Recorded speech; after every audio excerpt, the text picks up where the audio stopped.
ચાલો બાળમિત્રો, આજે આપણે ગણિત સ્વાધ્યાય પોથી પૂરીશું પ્રકરણ 8।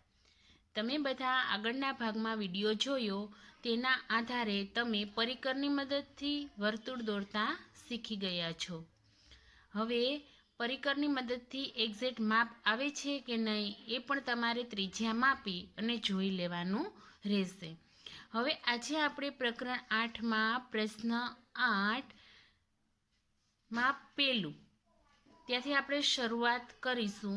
બાળમિત્રો, જો તમે મારી સાથે સાથે સમજશો અને પૂરશો તો જ તમને આવડશે, નહીંતર વચ્ચે એક પણ ટોપિક કાપશો તો તમને સમજાશે નહીં। તેથી વિડીયો તમારે આખો વ્યવસ્થિત જોવો। હવે પ્રશ્ન 8નું પહેલું છે, પરિકરની મદદથી 5 સેમી ત્રિજ્યાવાળું વર્તુળ દોરો। પરિકરની મદદથી તમારે 5 સેમી ત્રિજ્યાવાળું પહેલાં તો વર્તુળ દોરી લેવાનું છે। તો આપણે ત્યાં સુધીનું પહેલાં કરી લઈએ, ત્યાર પછી આપણે આગળ વાંચશું અને આપણે કરીશું।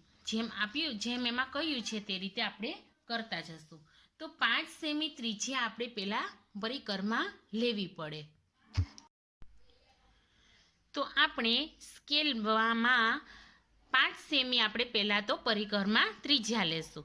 તો જે પરિકરની જે અણી છે તેને આપણે 5 ઉપર રાખીએ અને પેન્સિલની અણી ક્યાં રાખીશું? તો કે 1ની આગળ, જ્યાં CM લખેલું છે એની આગળ લીટો છે ત્યાં આપણે પેન્સિલની અણી રાખીશું। તો તમારે 5 સેમી ત્રિજ્યા કઈ રીતે લેવાની?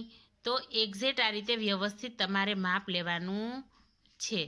હજી તમારે આમાં થોડું કરવું પડે એટલે 5 સેમી ત્રિજ્યા આવી જશે। જો એક્ઝેક્ટ 5 સેમી ત્રિજ્યા આવી ગઈ છે, આ રીતે તમે માપ લેશો તો તમારે ભૂલ પડશે નહીં। હવે તમે પરિકરને જરા પણ હલાવ્યા વગર, એટલે કે પરિકર પેક ન થાય એ રીતે જો તમે વર્તુળ દોરશો તો તમારું 5 સેમી ત્રિજ્યાનું જ વર્તુળ થશે। તો આપણે સૌ પ્રથમ વર્તુળ દોરી લઈએ। તો પહેલાં આપણે કેન્દ્ર બનાવી લઈએ, જેથી કરી તમારી પરિકરની અણી તમને રાખવામાં સરળતા રહે અને તમે ભૂલો નહીં। તો કેન્દ્ર બનાવ્યા પછી પરિકરની અણી તમારે વ્યવસ્થિત આ રીતે ગોઠવી દેવાની છે। ત્યારબાદ તમારે 5 સેમીની ત્રિજ્યાનું વર્તુળ દોરવાનું છે। તો તમારે આ રીતે વ્યવસ્થિત વર્તુળ દોરી લેવું। યાદ રાખવું, બીજી વખત ખૂટવું નહીં। એની ઉપર પછીથી પેન્સિલ ફેરવવાની નથી। પરિકરમાં પેન્સિલ હોય, માપ હોય ત્યાં સુધીમાં તમારે કરી લેવું। હવે જો આ કેવું વર્તુળ થયું છે? તો કે 5 સેમી ત્રિજ્યાનું। હવે આગળ શું કહ્યું છે કે તે જ કેન્દ્રમાંથી, એટલે કયું કેન્દ્ર? તો કે આવડું આપણને અહીં આપેલું છે તે કેન્દ્રમાંથી 4 સેમી ત્રિજ્યાનું બીજું વર્તુળ દોરો। એટલે કે કેન્દ્ર તો આનું આ જ રાખવાનું છે, પરંતુ આપણે પરિકરમાં ત્રિજ્યા હવે 5ને બદલે કેટલી લેવાની છે? તો કે 4 સેમી। તો આપણે 4 સેમી ત્રિજ્યા લઈએ। 4 સેમી ત્રિજ્યા આવી જાય, જો એકદમ 4 સેમી ત્રિજ્યા માપ સરસ આવી ગયું છે। હવે તો આપણે કેન્દ્ર એનું એ જ રાખવાનું છે અને 4 સેમીની ત્રિજ્યાના માપનું વર્તુળ દોરવાનું છે। ત્યારબાદ તમને કહ્યું છે કે તે જ કેન્દ્રમાંથી, તો કેન્દ્ર તો તમારે એનું એ જ રાખવાનું છે, તે જ કેન્દ્રમાંથી 2 સેમી ત્રિજ્યાવાળું વર્તુળ દોરો।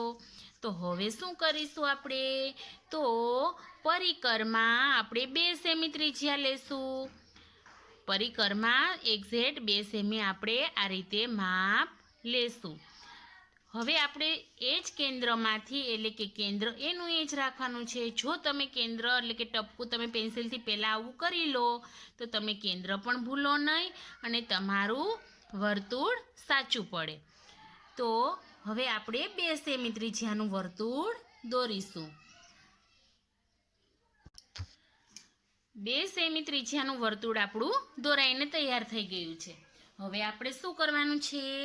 તો ત્રિજ્યા દોરી અને માપ લખવાનું છે। તો આપણે સૌ પ્રથમ ઉપરના વર્તુળની, એટલે કે 5 સેમી ત્રિજ્યાના વર્તુળની આપણે ત્રિજ્યા દોરીશું. ત્રિજ્યા તમે કોઈ પણ સાઈડ દોરી શકો. યાદ રાખવું કે તેનું એક અંત્ય બિંદુ વર્તુળનું કેન્દ્ર અને બીજું અંત્ય બિંદુ વર્તુળ ઉપર જ રહેવું જોઈએ. વર્તુળની બહાર જવું જોઈએ નહીં. હવે આપણે તેનું માપ લખી લઈએ 5 સેમી.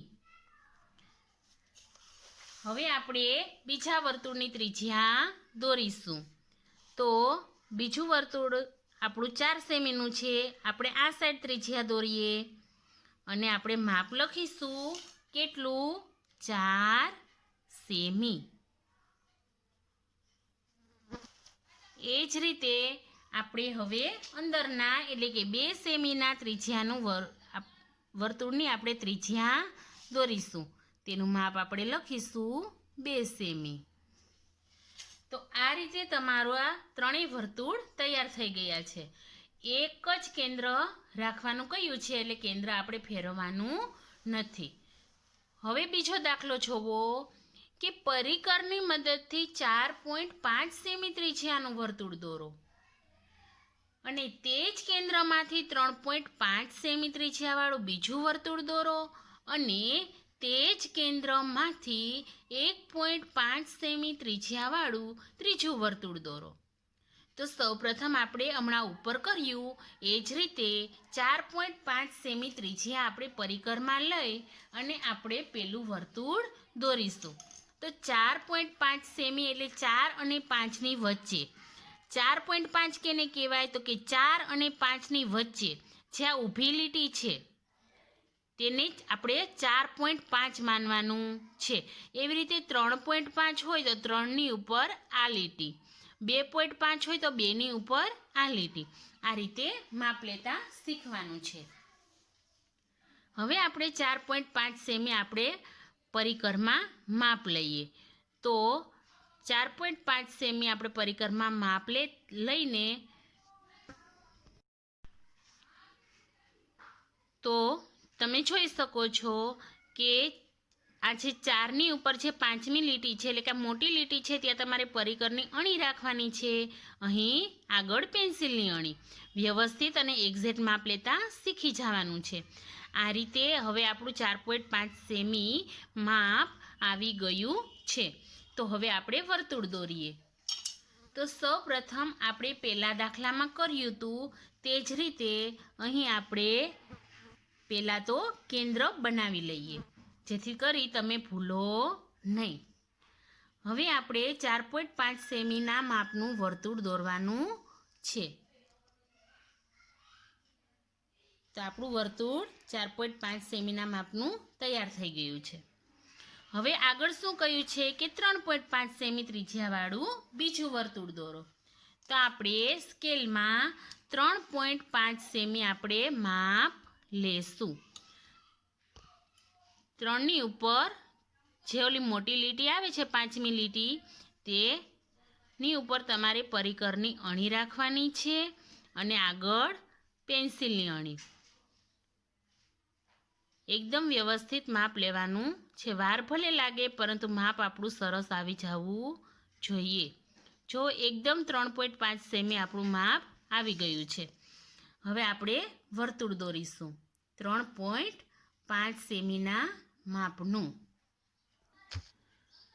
હવે આ વર્તુળ દોરાઈ ગયા બાદ હવે શું કહ્યું છે કે તે જ કેન્દ્રમાંથી 1.5 સેમી ત્રિજ્યાવાળું વર્તુળ દોરો.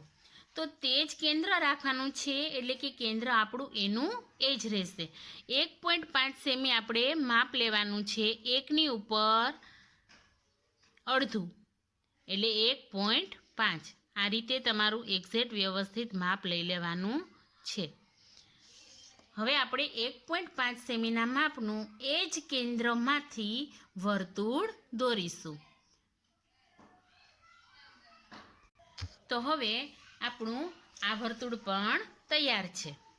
તો હવે આપણે શું કરીશું તો કે આપણે ત્રિજ્યા દોરવી પડે. તો સૌપ્રથમ આપણે ઉપરના એટલે કે 4.5 સેમી ત્રિજ્યાવાળા વર્તુળની આપણે ત્રિજ્યા દોરીશું. તો તમારે ઉપર સુધી એને જવા દેવાનું. કેન્દ્રમાંથી વર્તુળ સુધીની ત્રિજ્યા કહેવાય. હવે આપણે માપ લખીશું કેટલું તો કે 4.5 સેમી. હવે આપણે બીજા વર્તુળની એટલે કે અંદરના વર્તુળની આપણે ત્રિજ્યા દોરીશું. કોઈ પણ સાઈડ તમે ત્રિજ્યા દોરી શકો. તો વ્યવસ્થિત કેન્દ્રમાંથી સ્કેલ રાખી કેન્દ્રમાંથી વર્તુળ સુધીની આપણે ત્રિજ્યા દોરવાની હોય. હવે આપણે અહીં લખીશું 3.5 સેમી. એ જ રીતે સૌથી નાના વર્તુળની આપણે ત્રિજ્યા દોરી લઈએ. તો સૌથી નાના વર્તુળની આપણે ત્રિજ્યા આ રીતે દોરીશું. ત્યાં આપણે માપ લખીશું 1.5 સેમી. તો આ રીતે આપણા ત્રણેય વર્તુળ 4.5 સેમી, 3.5 સેમી અને 1.5 સેમીના માપના તૈયાર છે. હવે આપણે પાછળ પ્રશ્ન 9 કે નીચે મુજબ પરિકરની મદદથી વર્તુળમાંથી ડિઝાઇન બનાવો અને તેમાં મનપસંદ રંગ પૂરો. તમને ગમતા રંગ પૂરવાના છે. તમારે આ ડિઝાઇન તમને આપેલી છે એની બાજુમાં તમારે આના જેવી અને આના જ માપની તમારે ડિઝાઇન દોરવાની છે. હવે તો એમાં તો તમને માપ આપેલું નથી, તો તમે કઈ રીતે કરશો? તો તમારે પરિકરની મદદથી તમે આ રીતે માપ લઈ શકો. એક્ઝેક્ટ માપ ન આવે તો કાંઈ નહીં, પરંતુ આ રીતે તમે માપ લઈ શકો જેથી કરી ઉપરનું વર્તુળ થઈ જાય. ત્યારબાદ તમે આ રીતે ગમે ત્યાં તમે પરિકરની અણી રાખી માપ લ્યો એટલે આના જેવડું વર્તુળ થશે. આના જ માપનું નહીં થાય, પરંતુ આના જેવડું થશે. હવે બીજા નંબરની ડિઝાઇન છે તે પણ તમારે પરિકરની મદદથી દોરવાની છે. ડિઝાઇન 3 છે તે પણ તમારે પરિકરની મદદથી દોરવાની છે. તેમાં તમારે વર્તુળ દોરી અને ત્યારબાદ તમારે આ રીતે વ્યાસ દોરી લેવાનો છે. વ્યાસ દોર્યા બાદ તમારે તેના અડધા ભાગ કરી લેવાનું. આ રીતે કેન્દ્ર આપી દેવાનું. ત્યારબાદ એ કેન્દ્રમાંથી તમારે આ માપના વર્તુળ દોરવાના છે અને આ લીટી ઘાટી કરી લેવાની છે. પ્રશ્ન નંબર 10 ડિઝાઇન પૂર્ણ કરો. અહીં તમને એક ખાનામાં ડિઝાઇન આપેલી છે. એવી ડિઝાઇન તમારે બાકીના 3 ખાનામાં દોરવાની છે. રંગોળી જેવી સરસ મજાની ડિઝાઇન બનશે. ત્યારબાદ તમને ગમતા રંગ પૂરી લેવાના છે. રંગ વ્યવસ્થિત પૂરશો તો આ પેજ ખૂબ જ સરસ લાગશે. તમારે તમારી પોતાની ડિઝાઇન બનાવવી હોય તો હોમવર્ક બુકમાં તમે પરિકરની મદદથી ડિઝાઇન બનાવી શકો છો. જો તમે પરિકરનો ઉપયોગ જેમ કરશો વધારે તેમ જ તમને વધુ આવડશે. હવે છે પ્રશ્ન 11 ચિત્રના આધારે પ્રશ્નના જવાબ લખો. આપણે ગયા ભાગમાં આવું આપણે પાઠ્યપુસ્તકમાં જોઈ ગયા છીએ. તેમાં પણ આ રીતે ચકરડી આપેલી હતી. અહીં ચકરડીના નામ છે અ, બ, ક અને ડ. તમને બધાને ખ્યાલ જ છે કે ચકરડીની જો વચ્ચોવચ કેન્દ્ર એને આપવામાં આવે તો ચકરડી સરસ રીતે ફરે, નહીંતર ચકરડી ફરે નહીં. અને તમે પણ તમારી પોતાની આવી ચકરડી ન બનાવી હોય તો બનાવવાનો પ્રયત્ન કરજો.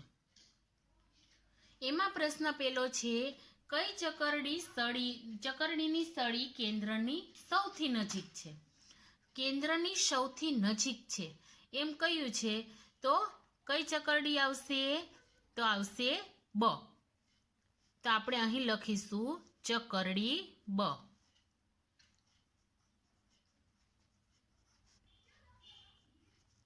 કઈ ચકરડી સૌથી સારી ફરશે? તો એમાં પણ ચકરડી બ, કારણ કે તેમાં બરોબર વચ્ચે નહીં પરંતુ કેન્દ્રની આજુબાજુ આપણને દેખાય છે એટલે એ સૌથી સારી ફરશે. કઈ ચકરડી થોડી થોડી ફરશે?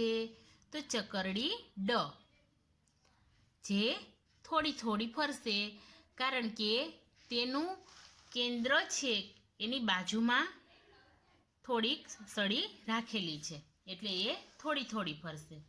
કઈ ચકરડી બિલકુલ ફરી નહીં શકે? તો ચકરડી અ અને ક છે તે બિલકુલ ફરશે નહીં, કારણ કે સળી એકદમ સાવ વર્તુળના કિનારે આપેલી છે.